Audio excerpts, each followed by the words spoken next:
SuperTalk Mississippi media production.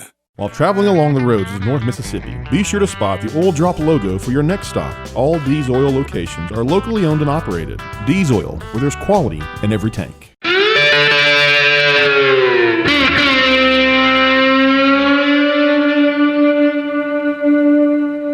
We welcome you into another edition of Mississippi Magic. In Sunflower County on any given Delta day in January, the weather is raw and the scenery is about the same.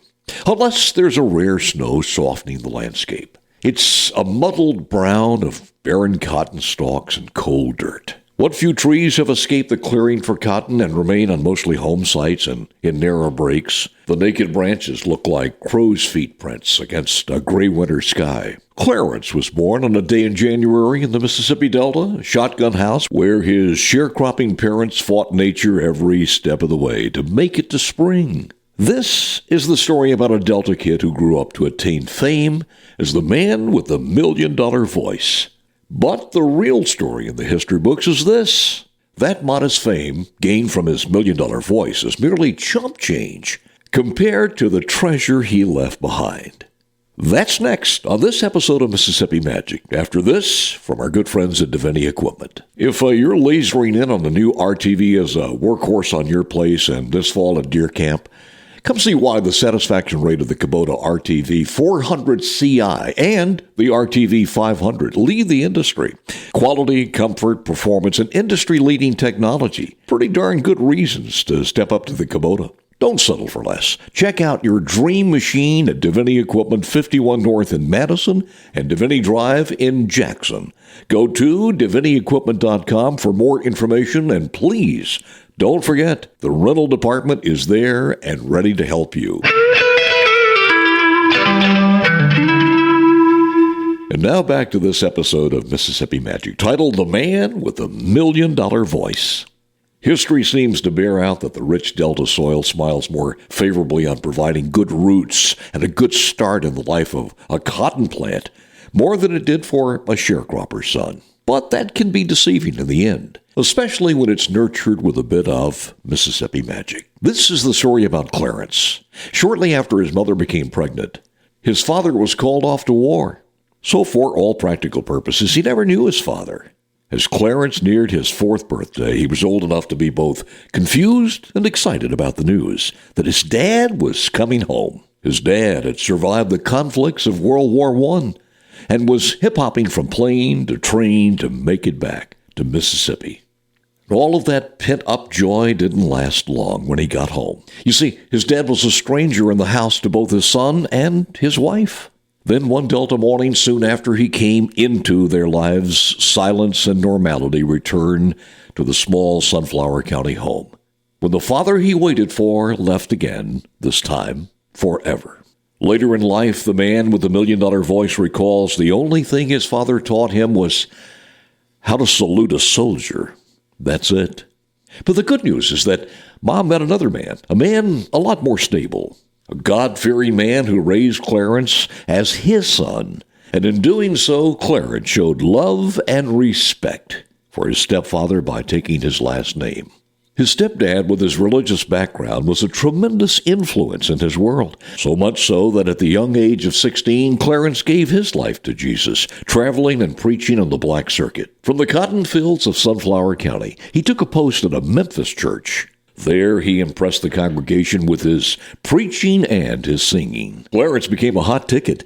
He was snatched up by a church in Buffalo, New York, and then became pastor of the New Bethel Baptist Church, Detroit, Michigan. As his popularity grew, he continued to pastor in Detroit and was able to accept invitations to preach at churches around the country. Clarence found his wings on the airwaves also of radio stations across America.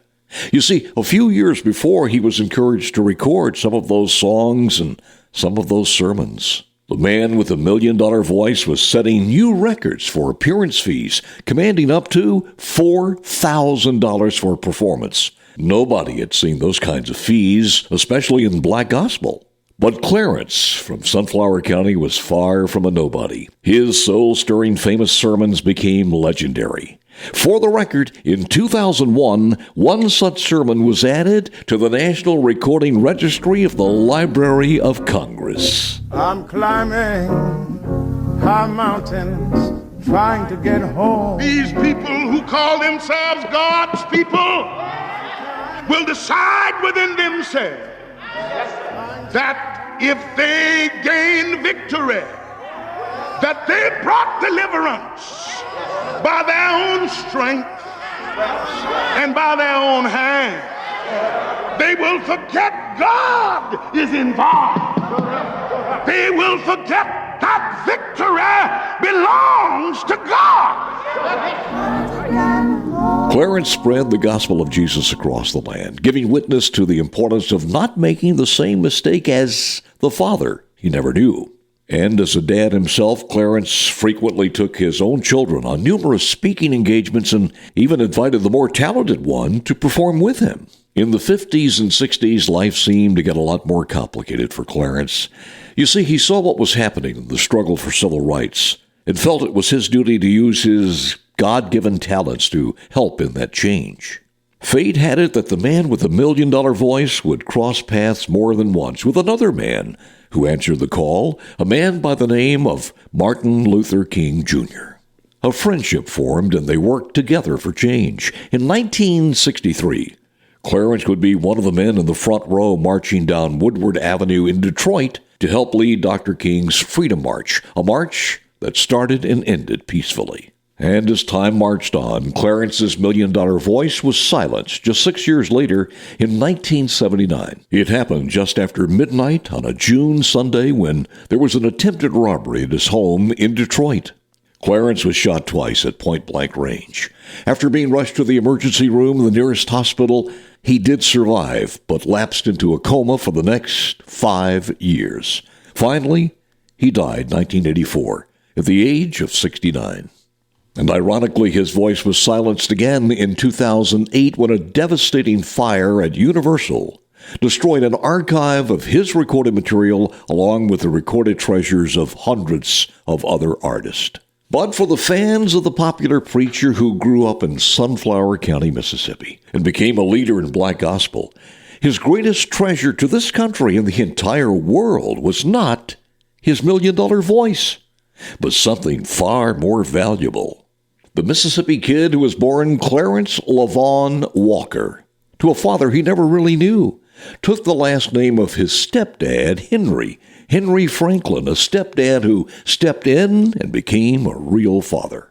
And in the end, Clarence made sure his children wouldn't suffer the same fate. It was ultimately that effort in which history records Clarence's greatest deed, far more than his $1 million voice.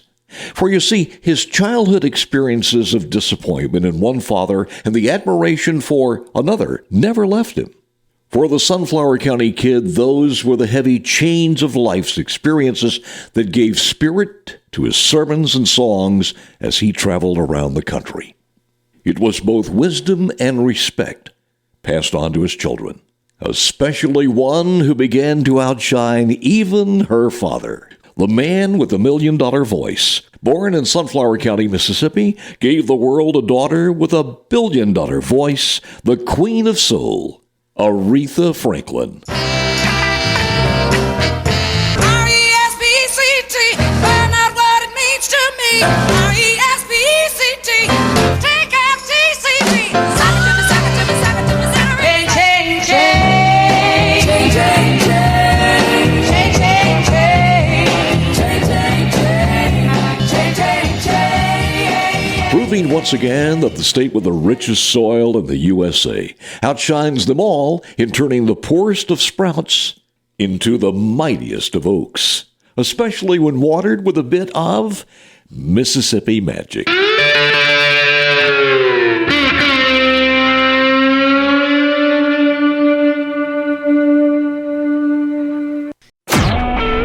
SuperTalk Mississippi media production.